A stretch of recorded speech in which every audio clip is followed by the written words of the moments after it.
Personality disorder. आप जानते हैं हर एक इंडिविजुअल इस पृथ्वी पर एक क्या है, पर्सनालिटी है, उसका अपना एक व्यक्तित्व है, ठीक है। और वो व्यक्तित्व जो है वो उसको एक दूसरे से अंतर में करता है। सपोज़ मेरी पर्सनालिटी या मेरा व्यक्तित्व, मेरा इमोशनल कंट्रोल, मेरा बिहेवियर, मेरा इंटेलेक्चुअल और आपका बिहेवियर, आपका इमोशनल कंट्रोल, आपका इंटेलेक्चुअल, ये सब चीज़ें क्या है, these are all comes under the personality, ठीक है।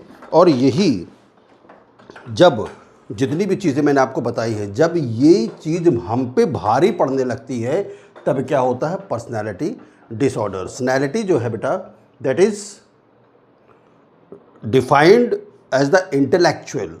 किसी भी व्यक्ति का इंटेलेक्चुअल कैसा है, उसका इमोशनल कंट्रोल कैसा है, उसकी इच्छा शक्ति कैसी है, उसका सोशल रिलेशनशिप कैसा है, ठीक है। और ये सारी चीज़ें उसके अपीयरेंस में दिखनी चाहिए, उसके बिहेवियर में दिखनी चाहिए, उसकी प्रैक्टिसेस में दिखनी चाहिए।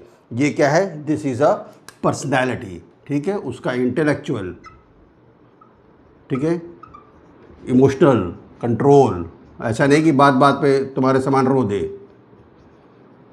ठीक है। उसकी इच्छा शक्ति, वायोलेशन बोलते हैं उसे, इच्छा शक्ति, ठीक है। और सोशल अंडरस्टैंडिंग, ठीक है। तो ये सारी चीज़ें उसके बिहेवियर में, उसके अपीयरेंस में और उसके काम की जगह पे ये सारी चीज़ें दिखनी चाहिए। इसको बोलते हैं पर्सनैलिटी। लेकिन इन सारी चीज़ों में अगर हमारे व्यक्तित्व में जो ये सारे ट्रेड्स हैं, दिस इज़ कॉल्ड ट्रेड्स, ये सारे ट्रेड्स, ठीक है, इनमें से कोई भी एक या दो ट्रेड्स जब हमारे व्यक्तित्व के ऊपर कब्जा कर लेते हैं, फॉर एग्जांपल मान लीजिए इंटेलेक्चुअल को हम पकड़ के चलते हैं, ठीक है। लगता है भाई वो क्लास में हमेशा फर्स्ट आता है, 99% लेकर आता है और मतलब बहुत बुद्धिमान है, चीज़ों को बहुत आसानी से समझ जाता है। अब उसके अंदर एक ओब्सेशन आ जाता है कि मुझसे ज़्यादा इंटेलेक्चुअल कोई नहीं है, मुझसे ज़्यादा चीज़ों को समझने वाला कोई नहीं है। जब ये चीज़ें धीरे धीरे उसके अंदर ये ट्रेड का ओबेसेशन मतलब क्या होता है, किसी भी चीज़ का ओबेसेशन मतलब होता है कि मतलब अपने आप को ही सबसे बड़ा समझना। तो इन सारे ट्रेड्स में जब कब्जा हो जाता है आपके बिहेवियर में, जब इंटेलेक्चुअल का कब्जा हो जाएगा तब उसको क्या बोलते हैं, पर्सनैलिटी डिसऑर्डर। कहने का मतलब ये हुआ कि हमारा इंटेलेक्चुअल, हमारा इमोशनल कंट्रोल, हमारी इच्छा शक्ति, हमारा बिहेवियर, हमारा सोशल रिलेशनशिप, जब तक ये एक नॉर्मल कंडीशन में चलता है तब तक तो अच्छी बात है। लेकिन जब हमें ऐसा लगता है कि मुझसे बड़ा कोई नहीं है, मुझसे ज़्यादा बुद्धिमान कोई नहीं है, मैं अपने इमोशन को कंट्रोल कर लेता हूँ, मैं बिहेवियर में बहुत अच्छा हूँ, मेरी सोशल नेटवर्किंग बहुत अच्छी है, जब ये सारी चीज़ें कब्जा करने लगती हैं तो धीरे धीरे वो किस में कन्वर्ट हो जाती हैं, पर्सनैलिटी डिसऑर्डर्स में, ठीक है। क्लियर है। Now the characteristics of personality disorder, बेटा ये कोई पागलपन नहीं है, ठीक है। It is not a mental illness, ये कोई पागलपन नहीं है, मगर ये क्या है, माल अडेप्टिव बिहेवियर है। यानी कि जो पर्सनैलिटी के ट्रेड्स हैं, ये पर्सनैलिटी के ट्रेड्स को जब हम एक माल प्रैक्टिस में कन्वर्ट कर देते हैं और अपने आसपास के लोगों को हमें लगता है कि जो हमारे साथ कलीग्स हैं या जो हमारे साथ स्टूडेंट्स हैं, जब वो हमारे इंटेलेक्चुअल के बराबर नहीं है तो इसको बोलते हैं माल अडेप्टिव बिहेवियर, ठीक है। तो maladaptation, this is not a mental illness, ये कोई मेंटल इलनेस नहीं है, लेकिन इसके साथ मेंटल इलनेस जुड़ सकती है, ठीक है। तो मेंटल इलनेस नहीं है, नो मेंटल इलनेस, बस but it is a mall adaptive behaviour. Mall adaptive behaviour कब हो जाता है, जब हमारे अंदर इन सारे ट्रेड्स का एक पोजेशन हो जाता है, एक क्या हो जाता है, कब्जा हो जाता है, ठीक है। फिर ये अगर आपने इसको अपने चीज़ को सुधारा नहीं, अपनी पर्सनैलिटी में इस चीज़ को सुधारा नहीं, तो नहीं सुधारने पे क्या होगा कि ये धीरे धीरे लॉन्ग लास्टिंग हो जाता है। फॉर एग्ज़ाम्पल जैसे कोई शक करता है ना, जब कोई शक करता है तो ये धीरे धीरे उसकी एक नेचर में आ जाता है, ठीक है। और जब कोई चीज़ हमारी नेचर में आ जाता है तो आप ये जान सकते हैं कि वो हमारे जीन्स में वो क्या कर देता है, म्यूटेशन कर देता है। फॉर एग्जांपल टोबैको खाते हैं। अब टोबैको क्या है, अब जिसने पहली बार खाई, 10वीं बार खाई, 100वीं बार खाई, 10 साल से खा रहा, कहता है मुझे तो कैंसर नहीं हुआ, मगर उसको पता नहीं है कि धीरे धीरे क्या हो रहा है, उसके जीन्स में म्यूटेशन हो रहा है और एक समय ऐसा आएगा कि आगे चल के उसको ल्यूकोप्लेकिया या कैंसर, ऐसी सारी चीज़ें उसको हो सकती हैं। उसी प्रकार से ये चीज़ें, सपोज मैं तो एग्जांपल बता रहा हूँ, शक कि जब धीरे धीरे आप इस चीज़ को अपने अंदर अडेप्ट कर लेंगे, जब इस शक का कब्जा हो जाएगा आपके ऊपर, तो आप किसी भी लोग को, एक भाई बहन को भी देखेंगे तो आप उसको एक गलत इंटरप्रिटेशन करेंगे। ठीक है, तो एक शक का, एक डाउट का, ठीक है, क्या हो गया, कब्जा हो गया। जब कब्जा हो गया तब वो किस में कन्वर्ट हो जाता है, पर्सनालिटी डिसऑर्डर में। तो ये एक अच्छी प्रैक्टिस नहीं है, ये लॉन्ग लास्टिंग है और कभी कभी ये लाइफ लॉन्ग भी चलती है। लेकिन एक कैरेक्टरिस्टिक इस पर्सनालिटी डिसऑर्डर का और भी है कि ये जैसे जैसे इंसान मेच्योर होता है, जैसे जैसे उसका लाइफ बढ़ता है, वैसे वैसे वो कंट्रोल भी हो जाता है, लेकिन डिपेंड उसी पे करता है कि वो कंट्रोल कर पाएगा कि नहीं। ठीक है, now classification of personality disorder. अब हम इसको कैसे क्लासीफाई करेंगे, हम 4-5 चीज़ों में क्लासीफाई करेंगे इसको। तो जैसा है विड्रॉन, विड्रॉन मतलब क्या होता है, पीछे हटना। बहुत सारी ऐसी पर्सनैलिटीज़ हैं जो क्या होती हैं, बैकफुट पे चली जाती हैं। मतलब कि सपोज़ मान लो कि तुम्हारे कॉलेज में या आपके काम की जगह पे कोई ऐसी बात हो गई कि आपको आपके बॉस से या आपको आपके टीचर से या आपको आपके प्रिंसिपल से आपको उसको जाके बोलना चाहिए, उसका विद्रोह करना चाहिए, वो गलत हो रही है। ठीक है, तो उसमें मान लीजिए 10 लोग काम कर रहे हैं तो 9 लोग तो जाएंगे, 10वां वाला उसको प्रमोट तो करेगा कि चलो चलो चलो चलो चलो चलो हम लड़ेंगे, हम बोलेंगे ये गलत हो रहा है। लेकिन जैसे ही ऑफिस में घुसेंगे वो 9 भाग से अंदर घुस जाएंगे, ये भी घुसेगा लेकिन ये बोलेगा कुछ नहीं, ये बोलेगा कुछ नहीं। बेटा तो इसको क्या बोलते हैं, विड्रॉल। डिपेंडेंट तो तुम जानते हो, पैरासाइट हो जाना, कि एक दूसरे पे, मतलब वो दूसरे पे डिपेंडेंट हो गया है, उसको उसी से फ़ायदा भी हो रहा है, उसको उससे पैसा भी मिल रहा है, उससे उसके कई सारे काम हो रहे हैं, उसकी शिकायत भी करता है, लेकिन उससे कुछ नहीं बोलता है। वो इसलिए नहीं बोलता क्योंकि वो जानता है कि अगर मैं बोलूँगा तो मेरी जो डिपेंडेंसी, वो डिपेंडेंसी क्या हो जाएगी, ख़त्म हो जाएगी, मुझे ये सारी चीज़ें नहीं मिलेंगी। ठीक, तीसरा इसका वो क्या क्लासिफिकेशन, इनहिबिटेड, यानी संकोची होना। बहुत सारे लोग ऐसे होते हैं ना कि उनको ज़रूरत तो है मगर बेचारे संकोच के मारे बोल नहीं पाते। जब ये इनहिबिशन जो उसका कई साल तक वो प्रैक्टिस करता रहता है, माँ से नहीं बोल पाता, बाप से नहीं बोल पाता, आगे चलता है टीचर से नहीं बोल पाता, उसको समझ में नहीं आ रहा लेकिन वो बोल नहीं पाता है, तो ऐसे करते करते उसकी ये बिहेवियर में क्या हो जाता है, अडेप्ट हो जाता है, फिर ये पर्सनैलिटी डिसऑर्डर्स में कन्वर्ट हो जाता है। ठीक है, हम लोग अभी डिटेल करेंगे अलग अलग पर्सनैलिटी डिसऑर्डर। फिर एंटी सोशल, ये तो महान ही लोग हैं, इनको जितनी भी अच्छी बात बताओगे, रेड लाइट नहीं जंप करना है तो क्यों नहीं जंप करना है, हम तो बिल्कुल जंप करेंगे। ऐसे लोग लॉज को फॉलो करने में कहीं ना कहीं मिस्टेकन कर देते, कहीं ना कहीं मिस कर जाते हैं एंटी सोशल वाले लोग। ठीक है, तो इसके नाम से ही आप समझ रहे हैं कि एंटी सोशल वाले लोग कौन से होते हैं। ठीक है, पर्सनैलिटी डिसऑर्डर है, personality disorder, paranoid personality disorder. तो पैरानॉइड पर्सनैलिटी डिसऑर्डर, पैरानॉइड मतलब होता है शक्की। अक्सर महिलाओं में देखिए, they are very oversensitive, they are very oversensitive, यानी कि इन्हें लगता है कि कोई अगर 2 लोग आपस में किसी दूसरे मैटर पे बात कर रहे होंगे लेकिन इन्हें ये लगता है कि ये मेरे ही मैटर पे बात कर रहे हैं। ठीक है, डाउट, सब पे डाउट करते हैं और यहाँ तक डाउट करते हैं ये कि करते हैं मिसकंस्ट्रक्शन ऑफ रिलेशनशिप की क्या करते हैं, मिसकंस्ट्रक्शन करते हैं। ठीक है, या फिर और misconstruction of friendly actions of others. ठीक है, अब एक लड़का लड़की फ्रेंड भी हो सकते हैं, होता ही है, जब हम लोग कोविड में रहते हैं तो फ्रेंड्स होता ही है, लेकिन जो इस पर्सनैलिटी के लोग होते हैं वो क्या करेंगे, उनको डाउट की निगाह से देखेंगे। ठीक है, मिसकंस्ट्रक्शन करेंगे कि अरे इनके बीच में कोई लफड़ा चल रहा है, अरे लफड़ा नहीं चल रहा है भाई, दोनों कलीग्स हैं या दोनों एक ही क्लास के स्टूडेंट्स हैं, एक दूसरे की मदद कर रहे हैं, हेल्प कर रहे हैं, बात कर रहे हैं, हंसी मजाक कर रहे हैं, मगर इनके साथ ये प्रॉब्लम है। ठीक है, ओवर सेंसिटिव तो खैर होते ही हैं।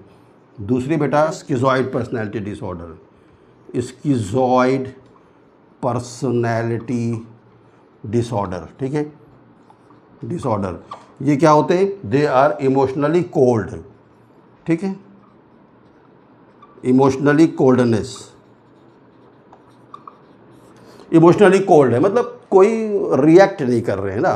किसी ने बताया कि अरे यार तुम वो हमारे क्लासमेट का एक्सीडेंट हो गया है, परमेश्वर ना करे, एक्सीडेंट हो गया है, कोई रिएक्शन नहीं, अच्छा कैसे हुआ, कब हुआ, क्यों हुआ, इतना पूछेंगे, ठीक है। लेकिन ये नहीं बोलेंगे अच्छा बहुत ज़्यादा ब्लड बह गया है तो चलो हम उसको ब्लड दे देते हैं। ये सारी चीज़ें इनके अंदर नहीं होती। फैंटेसी की दुनिया में जीते हैं, काल्पनिक दुनिया है ना, काल्पनिक दुनिया में जीते हैं।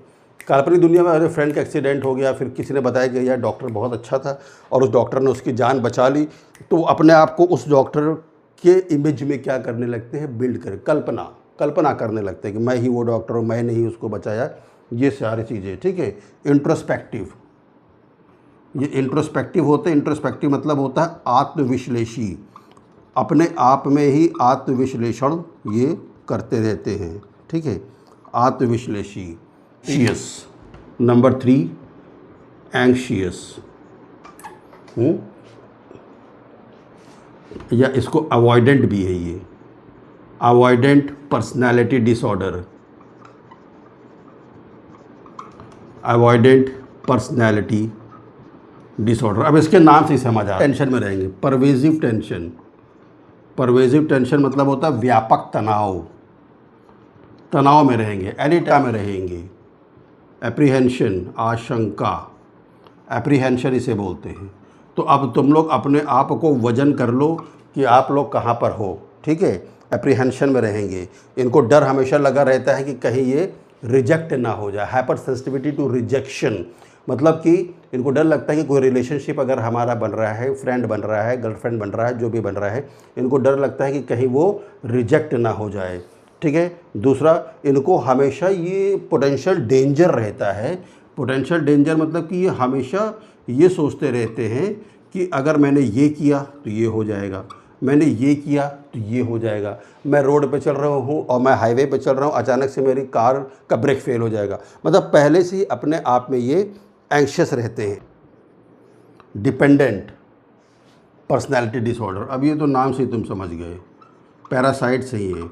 Dependent personality disorder, dependent personality disorder के लोग हमेशा क्या होते हैं, दूसरे पे डिपेंड करते हैं, मतलब खुद तो किसी भी चीज़ की लीडरशिप करने सामने नहीं आएंगे, लेकिन दूसरों को ये क्या करेंगे, एनकरेज करेंगे कि आप सामने आकर लीडरशिप करो, ठीक है, पहली बात। So what they do, encourage others, दूसरों को एनकरेज करेंगे, खुद नहीं करेंगे। और बेटा ये क्या करेंगे, शिकायत करेंगे, जिस पे डिपेंड है उसकी शिकायत करेंगे, क्योंकि जाहिर सी बात है अगर मान लो फॉर एग्जांपल कोई फीमेल है, पत्नी है, वो अच्छा पैसा कमा रही है, पति अच्छा पैसा नहीं कमा रहा है या कोई काम नहीं कर रहा है, उस कंडीशन में भाई जाहिर सी बात है कि जो पैसा कमा रहा है वो 2-4 शब्द उल्टे सीधे भी बोलेगा।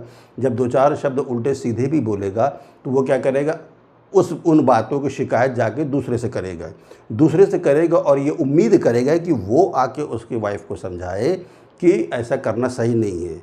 लेकिन अपनी वाइफ से वो कोई डिमांड नहीं करेगा, उससे डिमांड करेगा कि तुम आके समझा दो, लेकिन वो खुद नहीं समझा पाएगा कि ये बिहेवियर ख़राब है या ये बिहेवियर गलत है, ठीक है। हमेशा हताश रहते हैं, डिवास्टेटेड, हताश रहते हैं, खुद आगे नहीं बढ़ेंगे लेकिन हमेशा क्या रहते हैं, हताश और निराश ऐसे रहते हैं, ठीक है। Now number 5 एनाकास्टिक,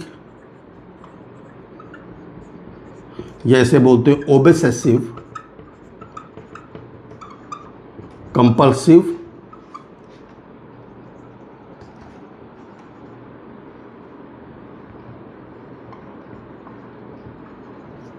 personality disorder. बेटा ओबेसेशन मतलब होता है ना हठीलापन या जिद्दीपन। सपोज कोई इंसान जो है वो किसी को भी छू देता है तो बार बार जाके हाथ देता है, उसको ओबेसेशन हो गया, ठीक है। अब उसको ओबेसेशन ये होगा कि मान लो वो आज कोई कपड़ा पहना है और कल वो पहनेगा तो उसको इन्फेक्शन हो जाएगा, ओबेसेशन हो गया उसको, ठीक है। तो कहने का मतलब ये हो गया कि ये इनडिसिसिवनेस होते हैं, इनडिसिसिवनेस, ठीक है। इनडिसिसिवनेस का मतलब क्या होता है, हमेशा दुविधा में बने रहते हैं, हमेशा किस में रहेंगे, दुविधा में रहेंगे, ना यस बोलेंगे ना नो बोलेंगे, कन्फ्यूजन में रहते हैं क्योंकि उनको ओबेसेशन इतना है कि हाथ, अब मान लो कि आपसे हाथ मिलाया, फट से वो अपने ऊपर फट से वो क्या डाल देगा, सैनिटाइजेशन, फिर दूसरे से मिलेगा सैनिटाइजेशन डाल देगा। जब आप पूछेंगे यार ये तुम बार बार क्यों कर रहे हो, एक ही बार में सबसे मिलकर वो डाल दो सैनिटाइजेशन, तो हाँ भी नहीं बोलेगा, नहीं भी नहीं बोलेगा, दुविधा में रहेगा कि अगर मैंने ऐसा नहीं किया तो हो सकता है कि इसका इन्फेक्शन उधर चला जाए या हो सकता है उसका इन्फेक्शन मुझे लग जाए। तो ये हमेशा इस किस में रहेगा बेटा, उसमें रहेगा, दुविधा में रहेगा, ठीक है। लेकिन एक चीज़ है कि ये परफेक्शनिस्ट होते हैं, परफेक्शनिज्म इनके अंदर होता है क्योंकि इतने ज़्यादा ये ओबेसेशन होते हैं कि ये क्या करते हैं, हर काम को परफेक्ट तरीके से करते हैं, ठीक है। एक्सेसिव कॉन्शियसनेस, एक्सेसिव कॉन्शियसनेस मतलब कि बहुत अलर्ट होते हैं, एक्स्ट्रा अलर्ट होते हैं, इतना ज़्यादा एक्स्ट्रा अलर्ट होते हैं कि अगर ये कोई भी चीज़ का प्लान बनाते, सपोज़ कि मान लो कि उसको 2 दिन के बाद कहीं बाहर टूर पे निकलना है अपनी गाड़ी से, तो अमूमन मोस्टली लोग क्या करते हैं, अरे अभी तो हमने 6 महीना पहले सर्विस कराई थी, चलो चले चले। वो ऐसा नहीं करता, वो पूरा प्लान बनाएगा, वो पूरा प्लान बनाएगा, पूरा प्लान बनाएगा, अपनी पूरी गाड़ी की सर्विस करवाएगा, उसके बाद ही वो कहीं क्या करेगा, मूवमेंट करेगा, तब वो कहीं जाएगा। ये अच्छी बात भी है, ख़राब बात नहीं है, इसको डिसऑर्डर में ले रहे हैं, लेकिन वो ऐसा हर बार करेगा जब वहाँ से वापस आएगा। अब गाड़ी मतलब जिसने सर्विस की उसने बोला कि 10,000 किलोमीटर पर अब आप नेक्स्ट सर्विस कराएगा, वो 2,000 किलोमीटर वापस आ गया, उसको फिर ये ओबेसेशन होगा कि नहीं मैं फिर से अपनी सर्विस कराऊंगा, फिर सारी चीज़ें वही कराऊंगा और फिर मैं रन करूँगा। तो 8,000 तो उसका वो हो गया ना, बेकार चला गया उसका, फिर से उतना वो लग गया, पैसा लग गया, ठीक है। रिजिड होते हैं, रिजिड, हिलते नहीं अपनी जगह से, स्टबननेस, ज़िद्दीपना, हिलेंगे नहीं, अगर जिस चीज़ पर अड़ गए तो फिर अड़ गए, ठीक है। दूसरा फिर बेटा नेक्स्ट है डिसऑर्डर, कौन सा नंबर का है ये, 6 नंबर का, 6 नंबर का, हिस्टीरियोनिक पर्सनैलिटी डिसऑर्डर, ठीक है। ये एक्चुअली अटेंशन सीकिंग होते हैं, मोस्टली फीमेल में ये चीज़ें देखने को मिलती है, ये हमेशा अटेंशन सीकिंग होते हैं। मतलब कि फॉर एग्ज़ाम्पल अब घर में ढेर सारे बच्चे हैं या ढेर सारे लोग हैं या आपकी क्लास में ही है या आपके वर्क प्लेस में, वहाँ पर उनको लग रहा है किसी को, अरे मेरे पे तो कोई ध्यान नहीं देता, हम भी काम कर रहे हैं, हम भी 8 घंटा काम कर रहे हैं या हम भी पढ़ाई कर रहे हैं, ठीक, हमको भी 60 नंबर मिल रहा है, लेकिन मुझ पर कोई ध्यान नहीं दे रहा है। तो ध्यान देने के लिए वो कुछ ऐसा ड्रामा करेंगे, ये ड्रामेटिक होते हैं, ड्रामेटिक, वो ऐसा ड्रामा करेंगे कि पूरी की पूरी क्लास क्या करे, उनके ऊपर अटेंशन दे, टीचर्स उसके ऊपर अटेंशन दें, ठीक है। हम तो बहुत बीमार हैं, हमारा हमेशा पेट पे दर्द बना रहता है, तो भाई वो सबसे आगे बैठा दो उसको। टीचर जैसे ही घुसेंगे फट से पूछेंगे भैया आज तो पेट नहीं दर्द दे रहा है। तो ये सारी चीज़ें ये हिस्टेरियन लोगों के साथ रहती हैं, सजेस्टेबल रहते हैं, सजेस्ट तो सब करेंगे, सजेस्टेबल खुद नहीं फॉलो करेंगे, ठीक है।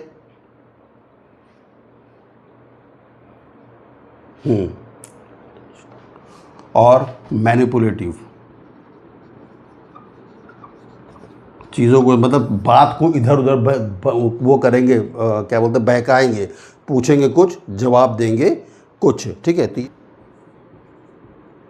Unstable, emotionally unstable, impulsive type personality disorder. अब ये तो तुमको नाम से ही समझ में आ रहा है कि ये क्या है, इमोशनली अनस्टेबल है, ठीक है। लैक ऑफ इम्पल्स कंट्रोल इनके पास है, लैक ऑफ इम्पल्स कंट्रोल, नहीं कर पाते हैं।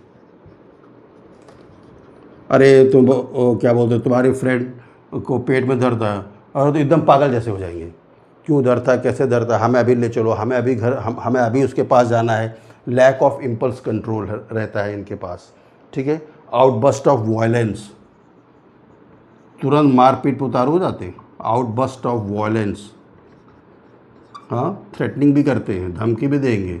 तुमने बस उसकी गाड़ी में स्टैंड लगा था, तुम उसकी गद्दी पे बैठ गए, उसकी स्कूटी की गद्दी पे या उसकी बाइक की गद्दी पे, तो इतना नाराज़ हो जाएंगे और आपने बोल दिया अरे यार हम थोड़ा सा बैठे ही तो हैं, कौन सा हमने उसको चला लिया, फट से क्या हो जाएंगे, तुरंत वॉयलेंस में, तुरंत हाथापाई करने पर उतारू हो जाएंगे, ठीक है, थ्रेटनिंग, धमकी देने लगेंगे, बेटा देख लेंगे वहाँ पर आओगे बाहर तो देख लेंगे, समझ लेंगे, ठीक है। तो ये सारी चीज़ें इमोशनली अनस्टेबल वाले करते हैं। नंबर 8 है border line type personality disorder. Border line, ये ना इस पार के हैं ना उस पार के हैं, ठीक है, बॉर्डर लाइन पर्सनैलिटी डिसऑर्डर्स, ठीक है। इनकी तो बात ही एकदम से अलग है। अनक्लीन, पूरा सब कुछ फैला रहेगा। डिस्टर्ब, हमेशा डिस्टर्ब रहेंगे, कुछ भी काम करेंगे तो क्या रहेंगे, डिस्टर्ब रहेंगे, ठीक है। इनके पास हमेशा इमोशनल क्राइसिस रहेगा, इमोशनल क्राइसिस इनके पास रहेगा। और इमोशनल क्राइसिस इनके पास इतना रहेगा कि ये वर्क प्लेस में या सोसाइटी में इनका कोई मैच नहीं मिलेगा, ठीक है। इमोशनल क्राइसिस में हमेशा ये बने रहेंगे, ठीक है। अच्छा, इनके साथ एक और दिक्कत है, इनके साथ ये दिक्कत है कि ये अगर क्या बोलते हैं कोई भी रिलेशनशिप बनाते हैं ना, तो ये रिलेशनशिप उसी शर्त पे बनाते हैं कि सपोज़ मान लो वो किसी को अपना फ्रेंड बना रहे, तो इस शर्त बनाते हैं कि मरते दम तक ये फ्रेंडशिप ना टूटे, ठीक है, मरते दम। अब ये तो वो हो गया ना, हठीलापन हो गया। तो रिलेशनशिप बनाते हैं तो और अगर उस रिलेशनशिप टूट गई, वो रिलेशनशिप टूट गई, उसकी गर्लफ्रेंड छोड़ कर चली गई, उसकी वाइफ छोड़ कर चली गई, या उसका बॉयफ्रेंड छोड़ कर चला गया, या उसका हस्बैंड छोड़ कर चला गया, तो ये इस कंडीशन में क्या करते हैं, सुसाइडल अटेम्प्ट्स भी कर लेते हैं, ठीक है। तो सोचो कितना खतरनाक है। आपकी पर्सनैलिटी जो है, उस पर्सनैलिटी में बैलेंस होना चाहिए, लेकिन वो बैलेंस कहीं कहीं नहीं दिख रहा है, ठीक है। And last but not least, that is anti social या साइकोपैथिक। नंबर 9, एंटी सोशल और साइकोपैथिक पर्सनालिटी डिसऑर्डर। कुछ भी बोलो, कुछ भी लॉज इनको फॉलो करने बोलो, ये बोलेंगे नहीं। कुछ भी अच्छी बात इनके साथ करोगे, ये बोलेंगे नहीं। समाज में कोई भी चीज़ की आप इनसे मदद चाहेंगे तो बोलेंगे नहीं, ठीक है। ये हमेशा क्या होते हैं, एंटी सोशल होते हैं, ठीक है। एबनॉर्मली एग्रेसिव है ये, एबनॉर्मली एग्रेसिव, बिना सिर पैर की बात करना, और कोई ढंग की बात आप करोगे तो एग्रेसिव। सपोज आपने बोलोगे चलो वहाँ पर ही प्रार्थना है, चलो वहाँ पर चलना है, अरे हम क्यों जाएंगे, उसको बोलो कि वो यहीं पर आएगा, पंडित जी को बोलो यहीं आएगा, मौलाना जी को बोलो यहीं आएगा, हम क्यों जाएंगे। तो एबनॉर्मली ये क्या होते बेटा, बहुत ज़्यादा एग्रेसिव होते हैं। और एक्सट्रीमली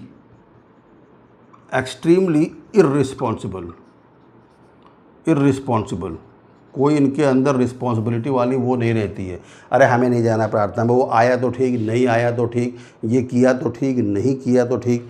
तो ये क्या है, एक्सट्रीमली इर्रिस्पॉन्सिबल होते हैं, ठीक है। और हमेशा कॉन्फ्लिक्ट में रहते हैं विद सोसाइटी।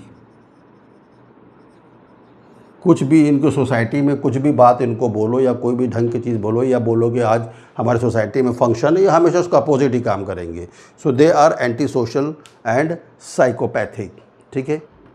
नंबर 1, कॉजेज़ या एटियोलॉजी भी से बोलते हैं, causes of the personality disorder, psychological factors. तो नंबर 1 क्या, साइकोलॉजिकल। एंड साइकोलॉजिकल क्या है, that is your behaviour. Psychological factors, तो साइकोलॉजिकल फैक्टर्स में क्या आता, maladaptation of the personality traits. जो पर्सनैलिटी ट्रेट्स है, उस पर्सनैलिटी ट्रेट्स का माल अडेप्टेशन है साइकोलॉजिकल फैक्टर्स, ठीक है। कॉन्स्टिट्यूशनल फैक्टर्स,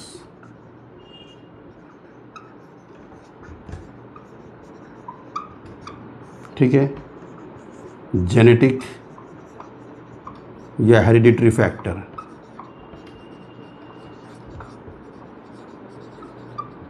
या एनवायरमेंटल फैक्टर।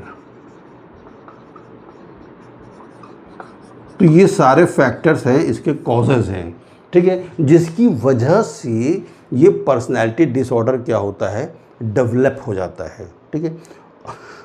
कोई अपने सारे बिहेवियर्स को, अपने इमोशनल कंट्रोल्स को, ये सारी चीज़ों को वो मैनेज कर लेता है, लेकिन फॉर एग्जांपल वो बहुत अच्छा काम कर रहा है, लेकिन एनवायरमेंटल फैक्टर में क्या है कि उसको प्रमोशन मिल ही नहीं रहा है, बार बार वो क्या बोलते हैं, वहाँ फ्लड आ जा रही है, पॉवर्टी है। तो ऐसे कई सारे रीजन है जो एनवायरमेंटल फैक्टर्स है जिसकी वजह से उसको पर्सनैलिटी डिसऑर्डर्स हो जाते हैं। ठीक है, अब तो इसलिए नो नीड ऑफ मेडिसिन्स, क्योंकि मैंने बताया था कि ये एज के साथ और मैच्योरिटी के साथ ये क्या हो जाता है, अपने आप ठीक हो जाता है। लेकिन अगर पर्सनैलिटी डिसऑर्डर्स के साथ अगर इफ़ एनी साइकोटिक डिसऑर्डर है तो उस साइकोटिक डिसऑर्डर का तो क्या बोलेंगे, ट्रीटमेंट चलेगा। फॉर एग्जांपल जैसे ओब्सेसिव कंपल्सिव न्यूरोसिस, जो अभी हम लोगों ने पढ़ा, ओब्सेसिव कंपल्सिव डिसऑर्डर, ठीक है, ओब्सेसिव कंपल्सिव न्यूरोसिस, यानी कि अब ये उसका बिहेवियर में पूरी तरीके से क्या हो गया है, घुस गया है, न्यूरोसिस हो गया है ना, ओब्सेसिव कंपल्सिव न्यूरोसिस। इस कंडीशन में तो ट्रीटमेंट चलेगा। लेकिन अगर सिर्फ पर्सनैलिटी चेंजेस है तो नहीं चलेगा। तो उसके लिए क्या करेंगे, साइकोपैथी देंगे, ग्रुप में दे दो या इंडिविजुअल में दे दो। मान लो कि सपोज़ वाइफ और हस्बैंड दोनों के साथ ऐसी प्रॉब्लम है तो इनको एक साथ दे दो, साइकोपैथी एक साथ कर दो इनकी, ठीक है। और बिहेवियरल थेरेपी,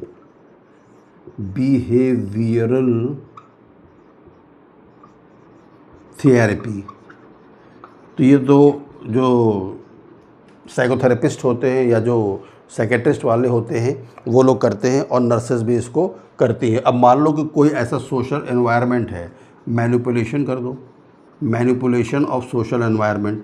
अब वो गरीब है, उसको पैसे तो दे नहीं दोगे, लेकिन उसको कम से कम ये तो बता सकते हो कि तुम ये धंधा बंद करके ये धंधा करो, या तुम एक साथ आज मतलब सुबह से ये काम करो 6-7 घंटे और 4-5 घंटे दूसरे काम कर लो, तो कुछ तो उसका बदलेगा, उसका क्या बोलते हैं, lifestyle. Manipulation of environmental factors, ठीक है। तो बेटा ये क्या है, मैनेजमेंट है। अब नर्सिंग पार्ट इसमें क्या है, ठीक है। नर्सिंग में आपको ये समझना बहुत इम्पॉर्टेंट है कि ऐसा व्यक्ति पागल नहीं है। पर्सनैलिटी डिसऑर्डर जो है वो कोई पागलपन नहीं, मैंने आपको स्टार्टिंग में बताया, that is not a mental illness.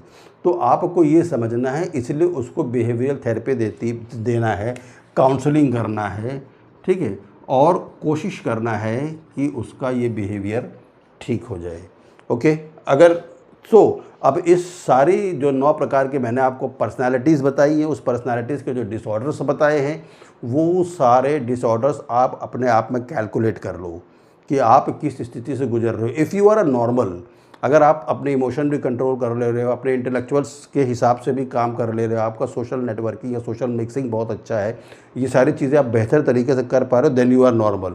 लेकिन इन सारे किसी भी एक ट्रेट्स का आपके ऊपर अगर पोजेशन हो जाता है, कब्जा हो जाता है, then slowly and slowly you are going into your personality disorder, because you have maladapted those traits, आपने उसकी माल प्रैक्टिस कर दी है, ठीक है। तो अगर ये वीडियो आपको अच्छा लगा हो, और पहली बात सच बात तो ये है कि इस पर मैंने बहुत सारी रिसर्च करने के बाद बहुत छोटा सा इसको बनाया है। मैंने पावर पॉइंट भी बनाया था मगर मैं उसको पब्लिश नहीं कर पाया, इसलिए मुझे बोर्ड और पेन का इस्तेमाल करना पड़ा। लेकिन आपसे रिक्वेस्ट है कि आप चैनल को देखिए और उसको सब्सक्राइब करिए। Thank you.